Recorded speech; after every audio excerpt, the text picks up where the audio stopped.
संघर्ष टाइम्स, समस्या जनतेची, साथ आमची। वेनगाव महालक्ष्मी मंदिर परिसरात नवरात्र उत्सवासाठी ग्रामपंचायत सरसावली। कर्जत जवळील वेन गावात स्वयंभू आणि प्राचीन महालक्ष्मी मंदिर आहे। कोल्हापूरच्या अंबाबाईचं प्रतिरूप म्हणून या देवीची ओळख आहे।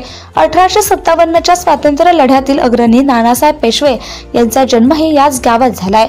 नवरात्रोत्सव काळात हजारो भाविक येथे दर्शनासाठी येतात। भाविकांना सुविधा मिळाव्यात यासाठी वेनगाव ग्रामपंचायत सरपंच सौ अश्विनी मंगेश पालकर यांच्या पुढाकाराने मंदिर परिसरात रस्त्याची दुरुस्ती आणि विद्युत दिव्यांची व्यवस्था करण्यात आली आहे।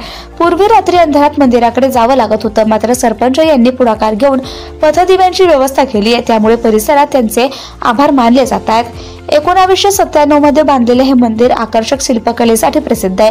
परिसरात गणपती, हनुमान आणि रक्षक देवतांची मंदिरे आहेत।